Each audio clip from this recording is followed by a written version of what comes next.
RSL যে কথা রূপকথা নয় দেশ টিভির ঈদ বিশেষ এই অনুষ্ঠানে সবাইকে ঈদ মোবারক শুভেচ্ছা। প্রিয় দর্শক, আজ আমাদের অতিথি এমন একজন মানুষ যিনি রাজনীতির পরিচ্ছন্ন মানুষ। তিনি সংসদ সদস্য, প্রতিমন্ত্রী, মাননীয় মন্ত্রী এম রশিদুজ্জামান মিল্লাত। কেমন আছেন? আমি ভালো আছি। আমাদের সঙ্গে আজকে সাবিরা ভাবিও আছেন, একই সঙ্গে আছেন শোভন সাহেব এবং সৌরভ সাহেব, দুজনই আছেন এবং আপনার নাতনিরাও আছেন। সবাইকে ঈদের শুভেচ্ছা জানাচ্ছি। আপনাকে ঈদের শুভেচ্ছা, সেই সঙ্গে আপনার মাধ্যমে দেশবাসীকে ঈদের শুভেচ্ছা জানাচ্ছি। একজন মন্ত্রীর ঈদ আসলে কেমন কাটে? এটা তো মন্ত্রী হিসেবে প্রথম ঈদ আমার। আমি হয়তো অনুভূতিটা আপনার পরবর্তী অনুষ্ঠানে জানাতে পারবো। তবে ডেফিনেটলি আমি মনে করি যে অন্যবারের চেয়ে এবার ডিফারেন্ট হবে, কারণ অনেকগুলি মানুষের প্রত্যাশা ছিল যেগুলো পূরণ হয়েছে, চাহিদা আছে অনেক, পূরণ করতে হবে। তারপরে তাদের আনন্দটা আগের চেয়ে অনেক বেশি হবে। সেই সব মিলিয়ে যে অনুভূতিটা কেমন হবে সেটার আমি বাস্তবিকভাবে প্রমাণিত না হলে তার বলতে পারছি না। পরবর্তী অনুষ্ঠানে নিশ্চয়ই আপনাকে জানাবো।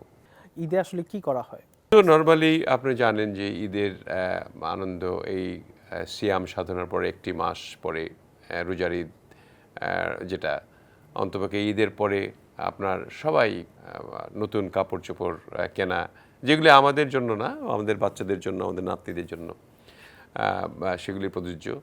কিন্তু ঈদের সকলকে নিয়ে, সব আত্মীয় স্বজনকে নিয়ে একসঙ্গে থাকা, বিশেষ করে রাজনীতিবিদ হিসেবে আমার জনগণের সঙ্গে সাক্ষাৎ করা, প্রত্যেকটি ইউনিয়ন থেকে লোকজনগুলি আসবে দেখা করার জন্য, নেতৃবৃন্দ আসবে, গরিব মানুষদের মাঝে কিছু খাদ্য বিতরণ করা, তাদেরকে একটু সাহায্য করা, আমাদের সরকারের তরফ থেকেও সাহায্য করা হয়েছে, সেগুলি বিতরণ করা, সব মিলিয়ে একটা মানে উৎসব, আনন্দ এবং একটা সুন্দর দিন, ঈদের দিন আমাদের এটা অনুভূত ওইভাবেই হয়।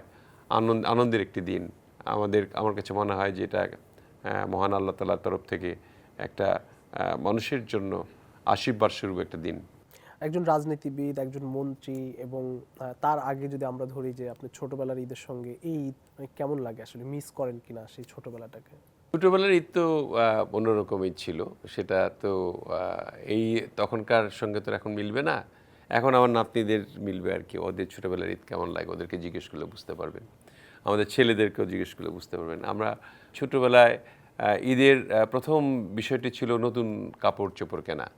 এমন কি কাপড় কিনলাম, কি আমি পরবো, আমার জুতাটা বা স্যান্ডেলটা কেমন হবে, নতুন টাকা কতগুলি আমার কাছে আছে, আমি সালাম করে কতগুলো টাকা সালামি পাবো নতুন নতুন, সেগুলো দিয়ে আবার আইসক্রিম খাওয়া, অন্য চকলেট কেনা, বিস্কিট কেনা, বা বাচ্চাদের অন্য বন্ধুবান্ধবের সঙ্গে এই টাকাগুলি নিয়ে আনন্দ করা, একটু অন্যরকম একটা সবাই বাড়িতে বাড়িতে আমাদের মুরব্বিদের গিয়ে সালাম করা, সেই সালামের পা ছুঁয়ে সালাম করার এটা তখন যে অবস্থানটা ছিল। এখন অবশ্য এটা কমে গিয়েছে।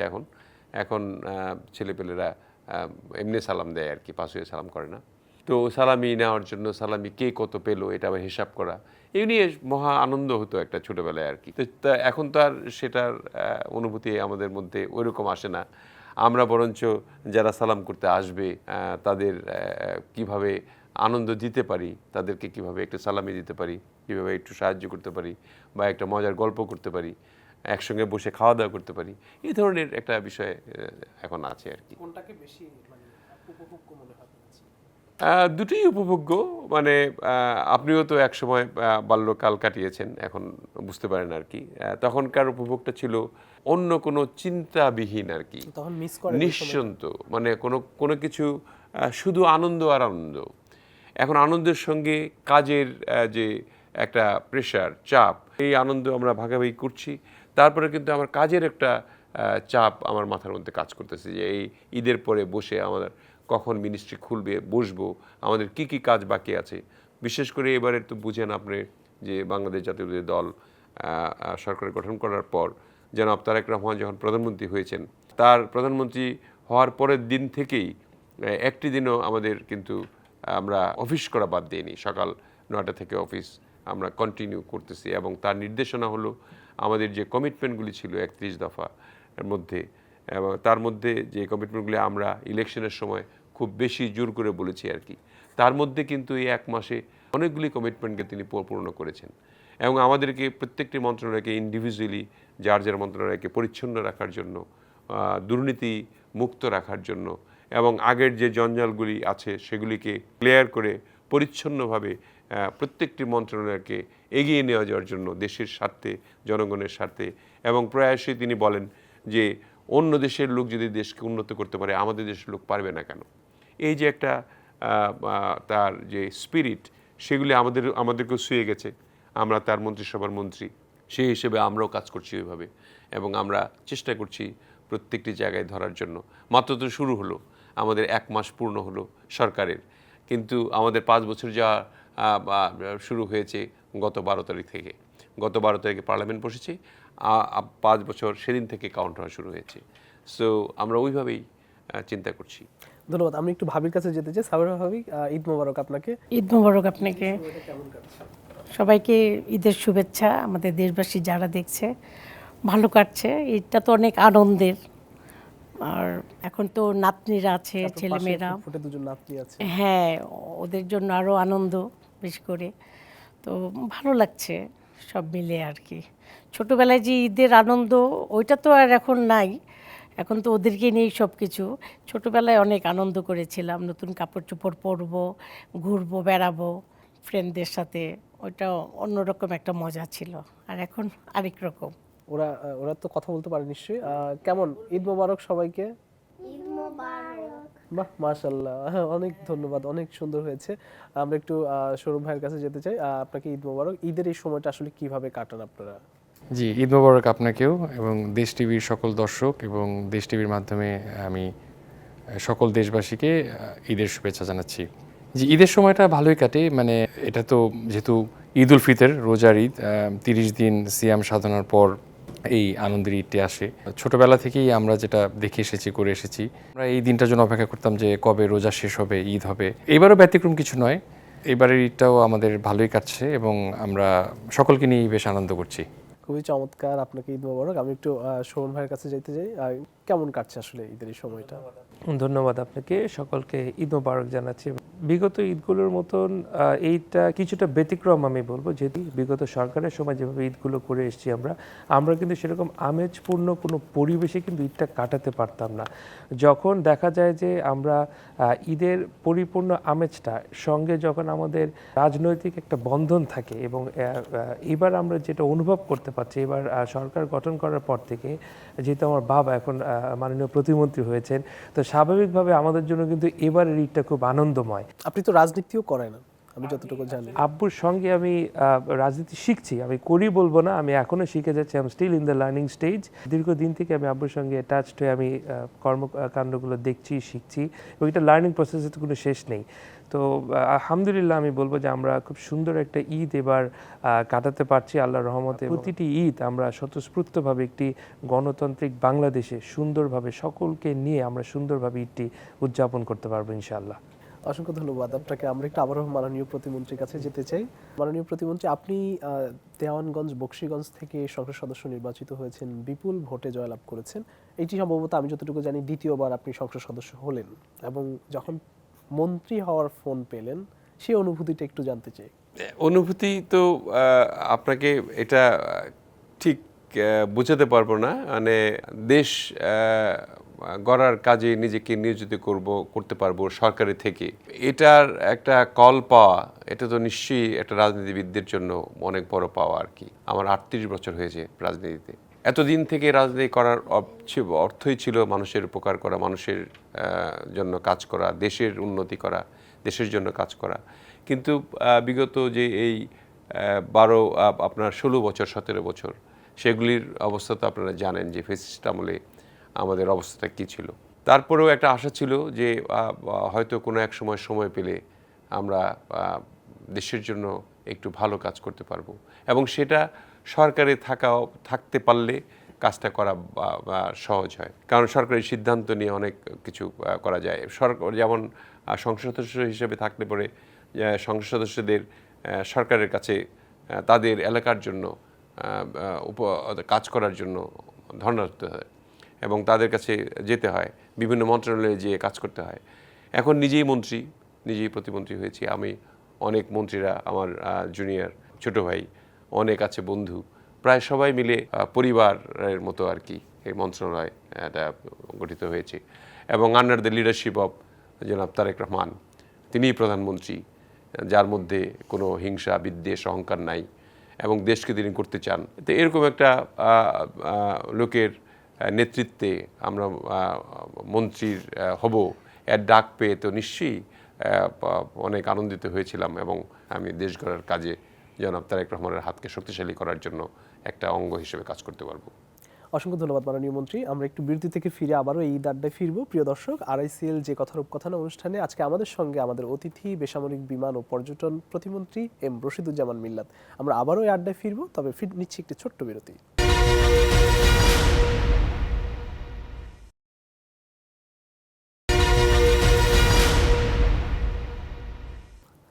RICL যে কথার রূপকথা নয় দেশ টিভির ঈদ বিশেষ এই অনুষ্ঠানে সবাইকে আবারও ঈদ মোবারক ও শুভেচ্ছা। আমাদের সঙ্গে আছেন বেসামরিক বিমান ও পর্যটন প্রতিমন্ত্রী এম রশিদুজ্জামান মিল্লাত। আমরা আবারও যেতে চাই। মাননীয় প্রতিমন্ত্রী, আপনাকে আবারও ধন্যবাদ জানাচ্ছি, আমাদেরকে অনেক ব্যস্ততার মধ্যেও সময় দিয়েছেন।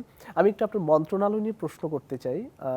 দেশের সরকারি এয়ারলাইন সংস্থার মধ্যে বাংলাদেশ বিমান, সেটি একদম প্রতিষ্ঠার পর থেকে আমরা যতটুকু জানি যে লাভের মুখ দেখেন এই সংস্থাটি।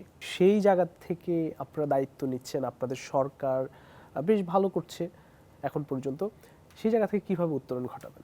দেখেন, এটা তো একটা ন্যাশনাল ক্যারিয়ার, তাই না? আমাদের বিমান, বাংলাদেশ বিমান, এটার কেন এত দুর্গতি এটা আমি আস্তে আস্তে বুঝতে পারছি আর কি। আমাদের দেখেন অনেকগুলি রুট আছে যেগুলি রুটগুলি ব্যবহার করতে ফ্লিটের অভাবে, আমাদের জনবলের অভাবে, তারপরে পাইলটের অভাবে আমাদের মাত্র 14টা ফ্লিট রয়েছে, 14টা প্লেন রয়েছে, যেটা দিয়ে আমরা বিদেশ এবং দেশে আভ্যন্তরীণ রুটে পরিচালনা করি।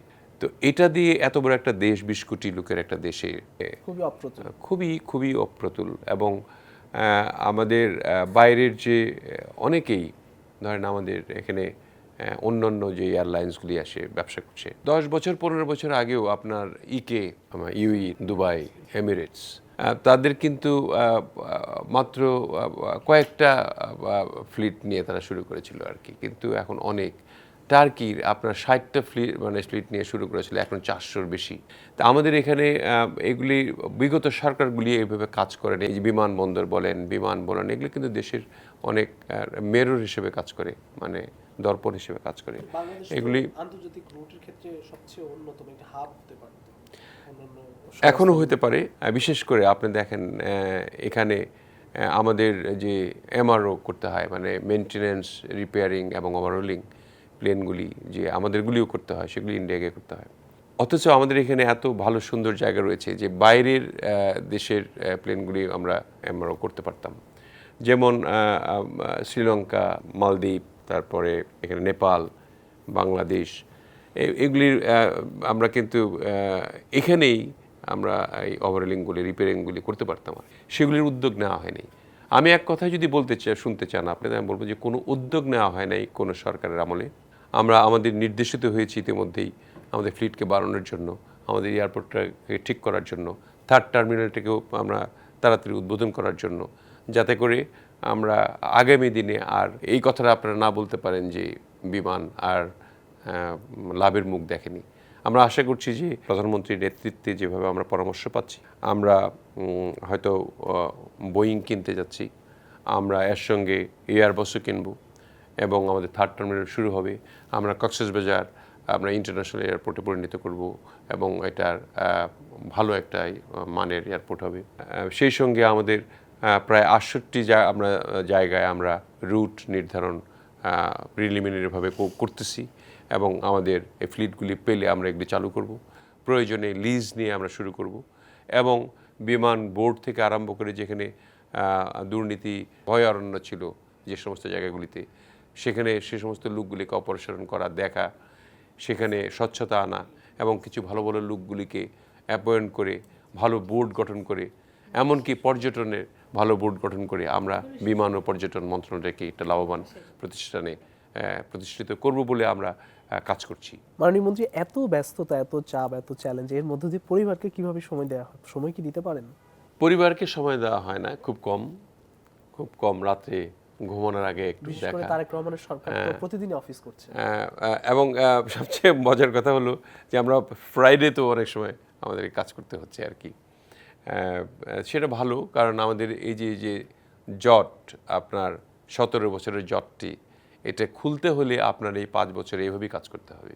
এবং আমরা প্রস্তুত রয়েছি জনাব তারেক রহমানের নেতৃত্বে, প্রধানমন্ত্রীর নেতৃত্বে আমরা মন্ত্রিপরিষদের প্রত্যেকটি মন্ত্রী এবং প্রতিমন্ত্রীগণ তারা কিন্তু নিজেরাও দেখেন, আপনি সব জায়গায় এবার যে এই যে রোজাটা গেল, আপনার কত ক্রাইসিস হওয়ার কথা, এই যুদ্ধ চলছে বিশ্বে, আপনার তেলের দাম বাড়ার কথা, সেগুলিকে অ্যাড্রেস করা, এবং আমাদের বাসের চলাচল, আমাদের লঞ্চ চলাচল কত নির্বিঘ্নভাবে চলছে, এবং কোনো রকমের কেওয়াস, কনফিউশন, হাউকাউ, যমুনা ঘেরাও ইত্যাদি এগুলি কিন্তু নাই আর। কারণ এত সুন্দরভাবে ম্যানেজ করা হচ্ছে, এগুলি কিন্তু এদের জন্য সময় দিতে হয়, নেতাদের সময় দিতে হয়, এবং প্রধানমন্ত্রী নিজে তো সকাল থেকে আরম্ভ করে রাত পর্যন্ত এই কাজই করেন এবং নির্দেশনা দেন। দেখেন ইতিমধ্যেই মানুষের মনে স্বস্তি এসছে যে আমরা যা যা প্রতিশ্রুতি দিয়েছিলাম সেগুলি বাস্তবায়ন হবে।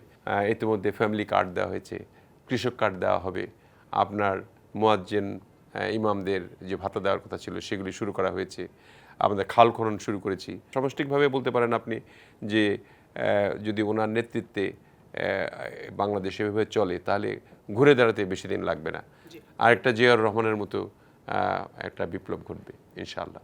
জি, অসংখ্য ধন্যবাদ। আমরা একটু ভাবির কাছেও যেতে চাই। ভাবি, একজন মন্ত্রী, প্রতিমন্ত্রী, তিনি আসলে আপনাকে কতটা সময় দিতে পারেন? এখন ওইভাবে সময় দিতে পারে না, কারণ ব্যস্ত, সকালে 9টায় অফিস করতে হয়, আসে এবার বিকেলে, তারপর অন্য কাজ থাকে, প্রোগ্রাম থাকে, মিটিং থাকে, চলে যায়, ওইভাবে সময় দিতে পারে না। সেটা মেনে নিতে হয়।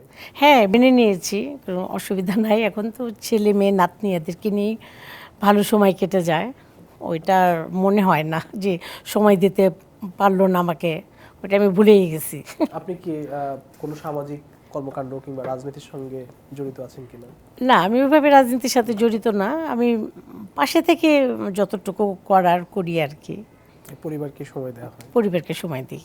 জি, আমরা আবারও একটু যেতে চাই মাননীয় প্রতিমন্ত্রী, আপনার কাছে একটু আসছি যে তারেক রহমানের সরকার তিনি একদম ডে 1 থেকে যেভাবে অফিস করছেন, কাজ করছেন, সচিবালয়ে যাচ্ছেন, এবং এই 54 বছরে আমরা দেখেছি যে কোনো প্রধানমন্ত্রী তার প্রোটোকল ভেঙে সাধারণ মানুষের কাতারে মিশছেন।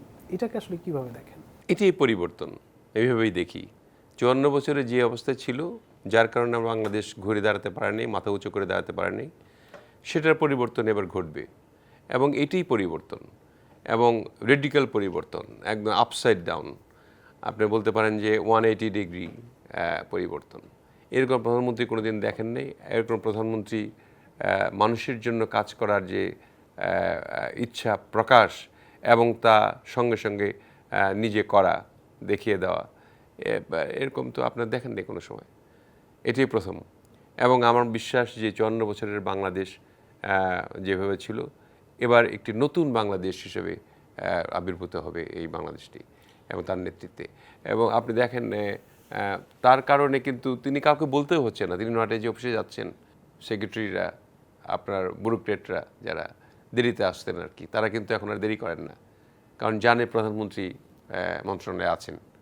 সেই জন্য এখন সবাই নিজেকে কাজ করার জন্য মানসিকতা নিয়ে কিন্তু ঢুকছেন, এবং যেভাবে প্রধানমন্ত্রী তারেক রহমান নির্দেশনা দিচ্ছেন, এটাকে সকলকে নিয়ে দেশ গড়ার জন্য, সকল যাতে ভালো থাকে, এই অনুভূতিটা সবাই আমার মনে হয় কিছু কিছু অনুধাবন ইতিমধ্যেই করতে আরম্ভ করেছেন। সেই জন্য সবাই, আমার বিশ্বাস, সবাই একযোগে কাজ করে এই দেশটাকে উন্নতির দিকে নিয়ে যাবে। ধন্যবাদ। আমি একটু আবার ভাবির কাছে যেতে চাই। ভাবি, একজন মন্ত্রীকে আপনি যখন টেলিভিশন টক শো কিংবা বিভিন্ন ইয়েতে দেখেন, বক্তব্য দিচ্ছেন, বা মানে কঠিন একটি চ্যালেঞ্জ সামলাতে হয় তাকে, পরিবারের একজন প্রতিমন্ত্রী রশিদুজ্জামান মিল্লাত কেমন আপনার কাছে?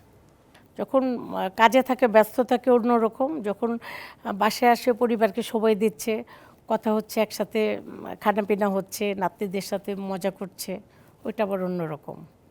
জি, তিনি কি কখনো মানে রাগ হন? হ্যাঁ, একটু রাগ হয়ে যায় অনেক সময়। কিন্তু মাননীয় প্রতিমন্ত্রী কিন্তু মানে দেখে মনে হয় যে তিনি খুব শান্ত থাকেন সব সময়। রাগ হলেও পরক্ষণই ভুলে যায়, রাগ থাকে না, বেশিক্ষণ রাগ থাকে না। আমরা একটু আবারও মাননীয় প্রতিমন্ত্রী আপনার কাছে আসতে চাই যে আপনার মন্ত্রণালয়ে আসলে এখন এই মুহূর্তে চ্যালেঞ্জগুলো কি? চ্যালেঞ্জের মধ্যে হলো যে আমাদের মানুষ যেভাবে প্রত্যাশা করে, বিশেষ করে প্রবাসীরা আমাদের বিমান নিয়ে আর কি, বিমানের আসন সংখ্যা, আসন পায় না, মানে টিকিট পাওয়া যায় না, এগুলো নিয়ে একটা জটিলতা ছিল, একটা সিন্ডিকেটের ব্যাপার ছিল, সেগুলি আমরা ভাঙার চেষ্টা করছি। অত ডিটেল আমি নাই বললাম। যেমন ধরুন এখন দেখেন এই প্রধানমন্ত্রী তারেক রহমান যেহেতু সিরিয়াস, আমরা কিন্তু অটোমেটিকলি সিরিয়াস, এবং আমাদের অধস্তন কর্মকর্তাগণ তারা সিরিয়াস। কাজে আপনার মাথা ঠিক থাকতে হবে, মাথা ঠিক থাকলে আপনার টোটাল বডি ফাংশন করবে, এরকম একটা অবস্থা আর কি। বাংলাদেশ বিমান নিয়ে বিমানের যে সেবার মান নিয়ে কিন্তু অনেক প্রশ্ন রয়েছে, সেই জায়গায় আসলে উত্তরণ ঘটাতে পারবেন? হ্যাঁ, উত্তরণ ঘটানো সম্ভব, এটা তো অবশ্যই সম্ভব, কিন্তু সেবার মান নিয়ে আসলেও দুশ্চিন্তা ছিলাম আমরা আগে। আমাদের যাত্রীরাই কিন্তু বাংলাদেশ বিমানে উঠতে চান না। আমাদের যাত্রীরা উঠতে চান, কিন্তু এই পরিবেশের কারণে উঠতে চান না আর কি। সেই পরিবেশটা আমরা চেষ্টা করছি। আপনারা জানেন যে মাত্র 1 মাস হলো সরকার, এর মধ্যে অনেক পরিবর্তন আমরা দেখতে পারবেন। যেমন এখনই যদি আপনি শাহজালাল এয়ারপোর্টে যান, দেখবেন যে আগের চেয়ে ক্লিননেসটা অনেক বেড়ে গেছে। তারপরে আমি সেদিন হঠাৎ করে রাতে গিয়েছিলাম, 4-5টা ফ্লাইট একসঙ্গে নামার পরে আমি গেলাম দেখার জন্য ব্যবস্থাপনা।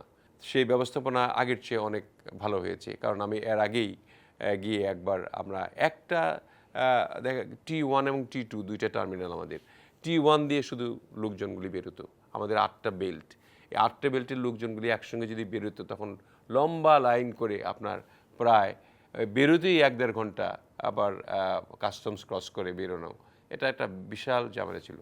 সেটার জন্য আমরা তাৎক্ষণিকভাবে আমরা 2টা T1, T2-তে আরেকটা গেট করে দিয়েছি, স্ক্যানার আমরা বাড়িয়ে দিয়েছি 3টা, সো দ্যাট তাড়াতাড়ি যাতে একটু মানুষ আসতে পারে।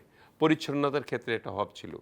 আমাদের অনেকগুলি মেশিনপত্র কেনা বাকি আছে, টোয়িং মেশিন, তারপরে ট্রলার, তারপরে আমাদের কিছু লোকজনের অভাব রয়েছে যারা আপনার লাগেজগুলি তড়িৎ গতিতে আপনার বেল্টে দেওয়ার জন্য, সেগুলি নিয়ে আমরা কাজ করছি, এবং আমার মনে হয় যে পরিবর্তন আমরা দেখতে পারবেন। এবং আমরা চেষ্টা করছি খুব ভালো একজন সিইও নেওয়া, যিনি মানে বাইরেরও হতে পারে, এরকম চেষ্টা করছি আমরা। ইউআই চেয়েছি, আমরা এটার পরিবর্তন আনবো ইনশাআল্লাহ। আমরা কনফিডেন্ট আমরাও দেখতে চাই যে এই সরকার তারেক রহমানের নেতৃত্বে, আপনাদের নেতৃত্বে এই সরকার পরিবর্তন আনুক দেশের বিমান খাতে। আমরা এই আলোচনা আবারও ফিরবো একটি বিরতি থেকে ফিরে এসে, এবং আমাদের সঙ্গে ব্যারিস্টার শোভন এবং সৌরভ ভাই আছেন, আমরা তাদের কাছেও যেতে চাই একটি বিরতি থেকে ফিরে এসে। প্রিয় দর্শক, RICL যে কথার উপকথন অনুষ্ঠানে নিচ্ছে একটি ছোট্ট বিরতি, ফিরছি একটু পর, সঙ্গেই থাকুন।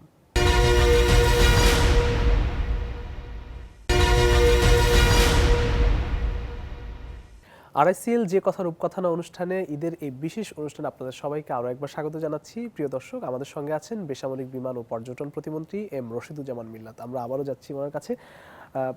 আপনার কাছে একটু আবারও আসতে চাই। বিষয়টি হচ্ছে যে ছোটবেলা থেকে এখন পর্যন্ত সবচেয়ে কঠিন কোনো বাস্তবতার গল্প আছে, মানে যেটি এখন আপনার কাছে স্মরণীয়, যদি আমাদের দর্শকদের শেয়ার করেন। যেমন 1/11-এর সময় 2007 সালে নির্বাচন করব, নির্বাচন 3 তারিখে আমরা উইথড্রয়াল ডেট ছিল, হঠাৎ করে আওয়ামী লীগ নির্বাচন থেকে সরে দাঁড়ালো। আপনার এটা একটা মানে চক্রান্ত ছিল বিএনপির জন্য, বাংলাদেশ জাতীয়তাবাদী দলের জন্য, বাংলাদেশের জন্য। হঠাৎ করে তারা উইথড্র করে যাতে নির্বাচনটা বানচাল হয়, ষড়যন্ত্রের মাধ্যমে যা বাংলাদেশ জাতীয়তাবাদী দলের ক্ষমতায় যাতে না যেতে পারে, মানুষের সেবা যাতে না করতে পারে, সরকার গঠন করতে না পারে, সেটার একটা বিষয় ছিল।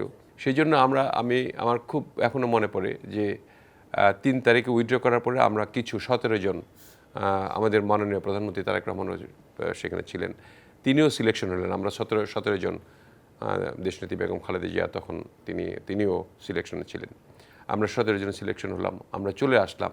কিন্তু ঢাকার পরিবেশটা গুমট ছিল, একক। কিসের জন্য মানে কি সিলেকশন ছিল সেটা? আমাদের প্রতিদ্বন্দ্বিতা ছিল না, যার জন্য আমরা নির্বাচিত হয়ে গেলাম 17 জন 3 তারিখে, 17 জন। বাকিগুলোর জন্য 22 জানুয়ারি ইলেকশন হওয়ার কথা ছিল 2007 সালে। আসার পরে আমরা যে অবস্থা দেখলাম, 11 তারিখে যেভাবে ইমার্জেন্সিটা ঘোষণা হলো, তারপরে আমাদের প্রত্যেক বাড়িতে বাড়িতে গিয়ে ধরার জন্য, আমাদের জেলে নেওয়ার জন্য, কেস দিয়ে যে সময়টা 2 বছর পার করলাম, এটা মনে হলে গা শিউরে ওঠে আর কি। তৎসঙ্গে আমাদের মাননীয় প্রধানমন্ত্রীকেও দেশ ছাড়তে বাধ্য করলো, তাকেও ধরে নিয়ে যাওয়া হলো, আমরাও জেলে থাকলাম। সেই বিষয়টা চিন্তা করলে একটা খুব আমার কাছে বিভীষিকাময় লাগে আর কি। সেই সময় আমার বড় ছেলে লন্ডনে ছিল, পড়তে গিয়েছিল। ও তো অনেক ছোট, 16 বছর বয়স। তখন ওর উপর দিয়েও অনেক কিছু গেছে। আমাদের পারিবারিকভাবে সব কিছু সিজ করা হয়েছিল। একটা কথা আছে না যে ওই আল্লাহ যদি চান মানুষকে একদিনে বাদশা করেন, একদিনে ফকির করেন, এরকম কথা আছে না একটা।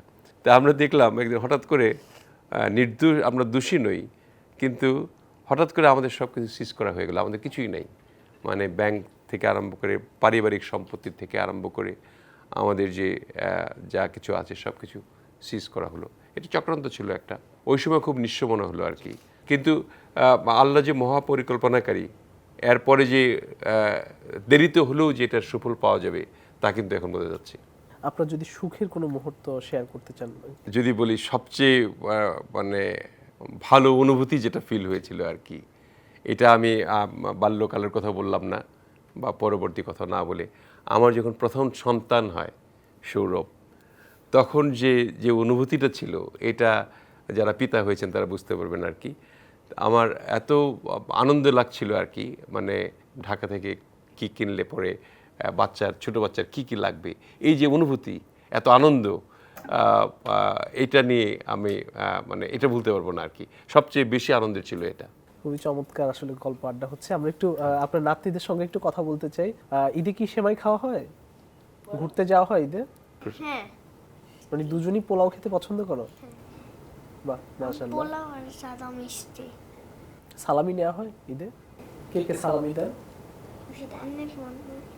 দাদা দাদি দেন? হ্যাঁ হ্যাঁ। তাই। আমরা একটু সৌরভ ভাই আপনার কাছে একটু আসি। এখন তো আপনি ব্যবসার সঙ্গে জড়িত, অনেক ব্যস্ততার মধ্যে কি ঈদের সময়টা কাটে?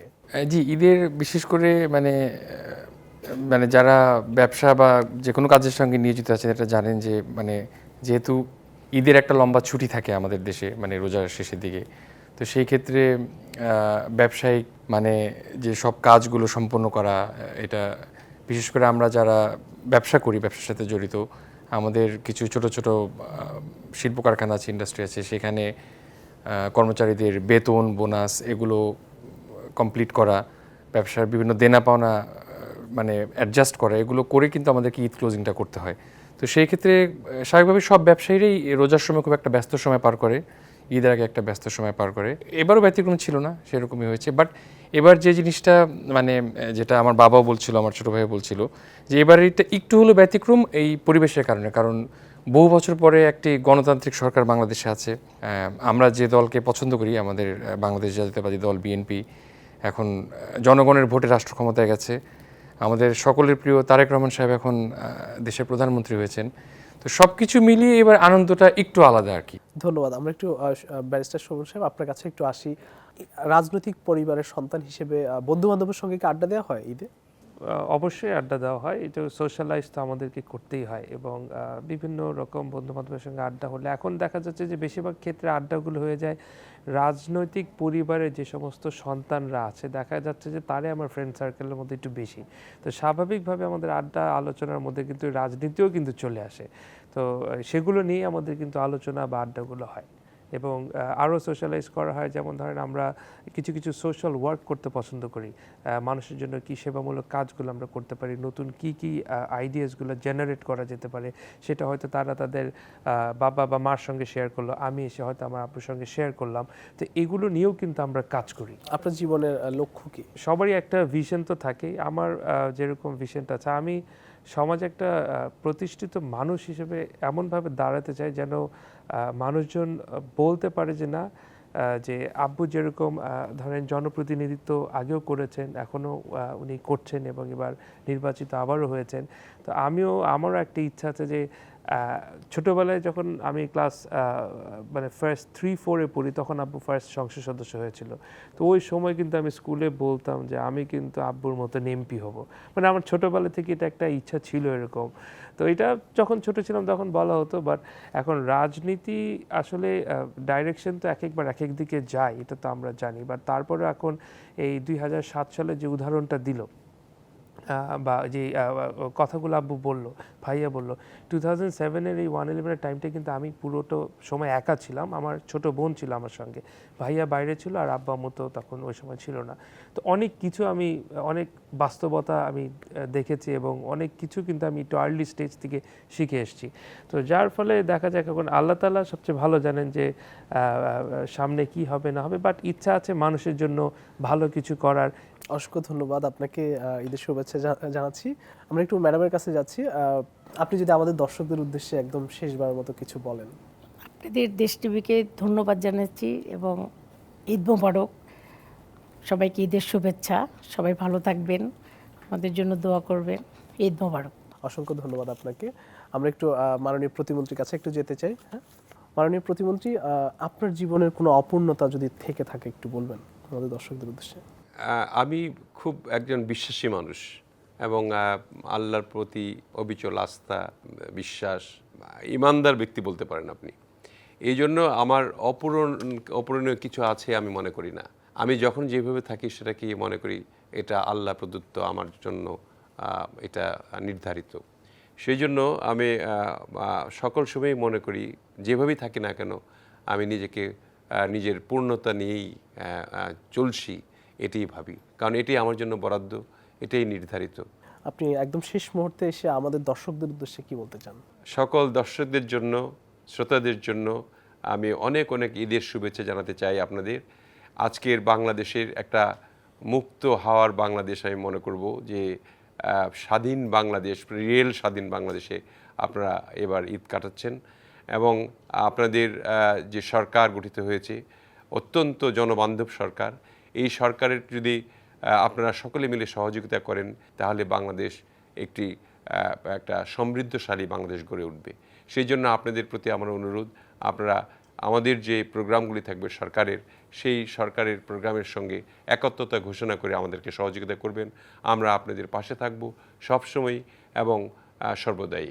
আমার সেই সঙ্গে আমি দেশ টিভিরও সকল কলাকৌশলী, বিশেষ করে আপনাকে সহ আপনাদের ক্যামেরাম্যান এবং যারা এই কারিগরি কাজে নিয়োজিত রয়েছেন তাদেরকেও শুভেচ্ছা জানাই। ঈদের শুভেচ্ছা, ঈদ মোবারক। অসংখ্য ধন্যবাদ। ঈদ মোবারক মাননীয় প্রতিমন্ত্রী। প্রিয় দর্শক, আমরা দেখলাম একেবারেই রূপকথা নয়, বাস্তব জীবনে একজন কীর্তিমানের গল্প দেখলেন এবং শুনলেন। আমাদের সঙ্গে এতক্ষণ ছিলেন বেসামরিক বিমান ও পর্যটন প্রতিমন্ত্রী এম রশিদুজ্জামান মিল্লাত। প্রিয় দর্শক, RICL যে কথা রূপকথা নয় অনুষ্ঠানে আমরা আবারও হাজির হব অন্য কোনো কীর্তিমানকে সঙ্গে নিয়ে। সে পর্যন্ত সবাই ভালো থাকবেন, সুস্থ থাকবেন। ঈদ মোবারক।